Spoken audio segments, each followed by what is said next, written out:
మనతో ఈరోజు వివేకానంద్ గారు ఉన్నారు. నమస్తే సార్. నమస్కారం. సార్ ఇప్పుడు రైతులకు ఖరీఫ్ పంటకి సాగునీరు ఇవ్వట్లేదు అని చెప్పేసి బీఆర్ఎస్ ప్రభుత్వం ఆరోపిస్తుంది. అంటే కాళేశ్వరం ప్రాజెక్ట్‌ని సరిగ్గా వినియోగించుకోవడం కూడా రావట్లేదు కాంగ్రెస్ ప్రభుత్వానికి. కావాలని చెప్పి దాన్ని ఏదో ఒక వంక చెప్పి దాన్ని పక్కకు తోస్తున్నారు అని చెప్పి బీఆర్ఎస్ ప్రభుత్వం అయితే తోసిపుచ్చుతుంది. ఇప్పుడు కాంగ్రెస్ ప్రభుత్వం ఏమంటుందంటే ఏదైతే కాళేశ్వరం ప్రాజెక్ట్ ఉందో దానికి ఇంకా భద్రతా ప్రమాణాలు అనేవి సరిగా లేవు కాబట్టి మేము దాన్ని ఇంకా వినియోగించట్లేదు. దానికి ప్రత్యామ్నాయంగా మేము నీటిని వేరే విధంగా ఇస్తున్నాము అని చెప్పేసి వాళ్ళు చెప్తున్నారు. ఏదేమైనా ఇక్కడ ఇబ్బంది పడేది రైతులు కాబట్టి దీని మీద మీ విశ్లేషణ చెప్పండి. ముందుగా ఇవాళ రాష్ట్రం మొత్తానికి తెలుసు ఎలెనోస్ ఎఫెక్ట్ అనేది ఖచ్చితంగా వాటర్ అనేది క్రైసిస్ అనేది ఖచ్చితంగా ఉంది. రైతులకి అందరికీ అవగాహన ఉంది.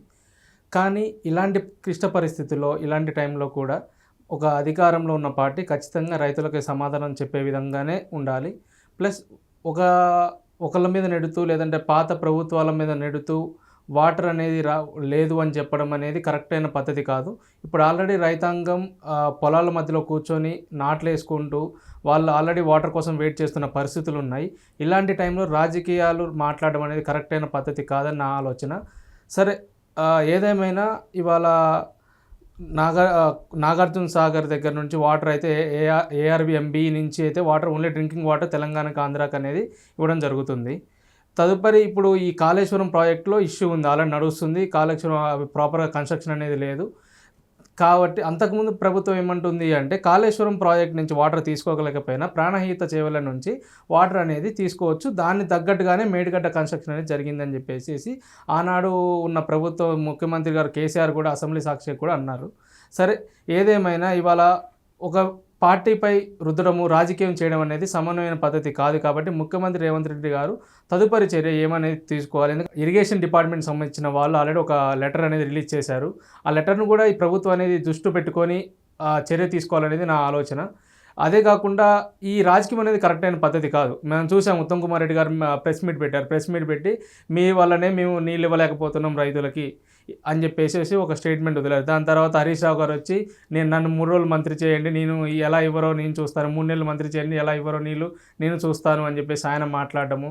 దీని మళ్ళీ కవిత కంటిన్యూగా చేస్తూ నువ్వు ఆల్రెడీ దోపిడీ చేసావు, ఇంకా దోపిడీ ఎంత చేస్తావు అని చెప్పేసి ఇదంతా చూస్తుంటే మీరు రైతులకి ఏ సమాధానం చెప్తున్నారు? ఒక రైతాంగానికి ఇవాళ రైతులు పొలాల్లో కూర్చొని పంట పండించుకునే స్థితిలో వాళ్ళు ఉన్న పరిస్థితిలో నాటేసుకోకుండా నీరు కోసం వాళ్ళు ఎదురు చూస్తుంటే ఇవాళ మీరు రాజకీయం చేయడం అనేది సమన్వయం కాదనేది నా ఆలోచన. ఓకే సార్, మరి ఇప్పుడు ఈ రెండు ఏదైతే బీఆర్ఎస్ కాంగ్రెస్ ఈ రెండు ఇలా ఫైట్ చేసుకుంటున్నాయో మరి రైతులకి ఎప్పుడు న్యాయం జరుగుతుందంటారు అసలు? అదే చెప్తున్నా కదమ్మా, ఇప్పుడు వాటర్ లేదు, క్రైసిస్ ఉంది, వర్షాలు లేవు, కరెక్టే. ఇప్పుడు యాక్చువల్గా ప్రతి ఏటా జూలై 2nd వీక్లో మనకు ఖరీఫ్కి సంబంధించి వాటర్ అనేది వస్తుంది, ఒక అంచనా అనేది ప్రభుత్వానికి వస్తుంది. సరే, ఇప్పుడు వాటర్ లేవు, ప్రభుత్వానికి కూడా ఆల్రెడీ ఏంటంటే వర్షాలు ఇప్పుడు ఈ ఖరీఫ్కి వర్షాలు అనేది తక్కువ నమోదవుతుందని చెప్పేసి ఆల్రెడీ వాతావరణ శాఖ కూడా వెల్లడించింది. దీనికి తదుపరి మీరు చర్య ఏం తీసుకున్నారు? జూన్ నెలనే మనకు తెలిసింది. జూన్ నెల నుంచి మీరు చర్య ఏం తీసుకున్నారు? ఇవాళ జూలై వచ్చిన తర్వాత ఇవాళ రాజకీయంగా మీరు నీటిపారుదల శాఖ మంత్రిగా ఉండి ఉత్తమ్ కుమార్ రెడ్డి గారు ఇవాళ రైతాంగానికి మేము నీరు ఇవ్వలేము అని చెప్పడం అనేది ఎంతవరకు మీరు మీ విజ్ఞతకే వదిలేస్తున్నాము? కరెక్ట్ కాదు కదా. ఇప్పుడు ఆల్రెడీ ఒక అవగాహన ఉంటుంది. ఇవాళకి వచ్చింది కాదు కదా, వాతావరణం రిపోర్ట్ ఉంది, ఆల్రెడీ ఈ కాలం అనేది వర్షం తక్కువ పడుతుందని చెప్పేసి అంచనాలు ఉన్నాయి. ప్లస్ ఈ వాటర్ తక్కువ ఉన్నప్పుడు అంతకుముందు ఉన్న వాటర్ని స్టోరేజ్ వాటర్ ఉంటుంది కదా, స్టోరేజ్ వాటర్ని ఎలా వాడాలనేది ఒక నివేదిక ఇప్పటిదాకా ప్రభుత్వం దగ్గర లేకపోవడం అనేది ప్రభుత్వ లోపం అని చెప్పేసి నా ఆరోపణ.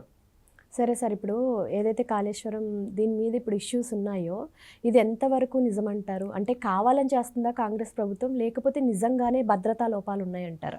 ఖచ్చితంగా భద్రతా లోపాలు కనిపిస్తున్నాయి మనకు. అక్కడికి వెళ్తే కూడా అక్కడ బ్యారిగేట్లు కానీ అవంతా కూడా కుంగిపోవడము, గేట్లు అవంతా చూస్తున్నాము. అది భద్రతా లోపాలు ఉన్నాయి. కానీ ఆ కాళేశ్వరాన్ని కాకుండా ఇప్పుడు మనం చేయాల్సిన పరిస్థితి అది కాదు కదా. రాజకీయంగా ఆల్రెడీ దానికి సంబంధించి సెంట్రల్ నుంచి కూడా ఒక కమిటీ చేశారు, దాన్ని ఒక నివేదిక రావాలి, అవన్నీ చూడాలి. అదంతా ఒక ప్రాపర్గా వెళ్ళాలి. దానికి లా అండ్ ఆర్డర్ సపోర్ట్ ఉండాలి. ఎవ్రీథింగ్ జరుగుతున్న టైంలో ఇవాళ అది జరుగుతుంటుంది. అదే కాళేశ్వరం అనేది తప్పు కాదంటలేదు. కేసీఆర్ దొందుకున్నాడు, కల్వకుంట్ల కుటుంబం అనేది కాళేశ్వరం పేరిట దోచుకున్న విషయం రాష్ట్ర ప్రజలందరికీ తెలుసు. రాష్ట్ర ప్రజలు అందరూ కట్టుకట్టే ఓడించి నిన్ను గెలిపించారు. మిమ్మల్ని గెలిపించినాక మళ్ళీ మీరు కాళేశ్వరాన్ని పట్టుకొని రైతులకు మేము వాటర్ ఇవ్వలేమని చెప్తే ఎంతవరకు సమన్వయం అనేది మా ఆలోచన. Correct sir. ఇప్పుడంటే భద్రతా లోపాలు ఉన్నాయని తెలిసి కూడా వాళ్ళు అంత ధైర్యంగా ఎలా చెప్తున్నారంటారు? మీకు వాడుకోవడం రావట్లేదు మీకు అని చెప్పేసి. ఇప్పుడు ప్రతిపక్షాలు విమర్శిస్తాయమ్మా. ప్రతిపక్షాలు ఉండడానికి విమర్శించడానికి ఆడ కట్టు క్లియర్గా కనపడుతుంది. అందరు వెళ్ళినా ఆడ క్లియర్గా కుంగిపోయిన విషయం చూసినాం మనం అందరం. మీడియాలలో కూడా వచ్చింది ప్రచారం అనేది, పూర్తిగా క్లియర్గా వీడియోస్ కూడా ఉన్నాయి. కుంగిపోయిన వాస్తవమే. కానీ ఇవాళ ప్రతిపక్షాలను పట్టుకొని నువ్వు రైతులకు మోసం చేస్తున్నావు అనేది కరెక్ట్ కాదు కదా. కుంగిపోయింది కరెక్టే, వాళ్ళపైన నువ్వు చర్య తీసుకోవాలి, నువ్వు నీ సపోర్ట్ ఉండాలి, సెంట్రల్ నుంచి కూడా సపోర్ట్ తీసుకోవాలి, దానికి తదుపరి చర్యలు ఏందో చేయాలి. ఇన్ని రోజులు చేయకుండా నువ్వు ఇప్పుడు ఆల్రెడీ కాళేశ్వరం అనేది తప్పు జరుగుతున్న విషయం నీకు మొదటి రోజే తెలుసు. నువ్వు అధికారంలోకి వచ్చిన మొదటి రోజే కాళేశ్వరంలో లోపాలు ఉన్నాయనే విషయం తెలుసు. దానికి నువ్వు చర్యలు ఏం చేపట్టావు? ఒక రాష్ట్రంగా, రాష్ట్ర ప్రతినిధిగా నీ నుండి ఎటువంటి చర్యలు అనేది జరిగినది కూడా ఒకళ్ళు ఉంటుంది కదా. అది చేయకపోగా ఇవాళ వచ్చేసి డైరెక్ట్గా స్టేట్మెంట్ ఇవ్వడం అనేది కరెక్ట్ కాదనేది నాకు అనిపించిన. అవును. ఏ నాయకుడు వచ్చినా సరే ముందుగా కాపాడేది రైతుని కాపాడాలి. ఎందుకంటే రైతే రాజు కాబట్టి. సో ఈ ఇష్యూ తొందరగా క్లియర్ అయ్యి మోస్ట్లీ ఈ ఇష్యూ సాల్వ్ అవ్వాలని కోరుకుందాం. Thank you sir. Thank you.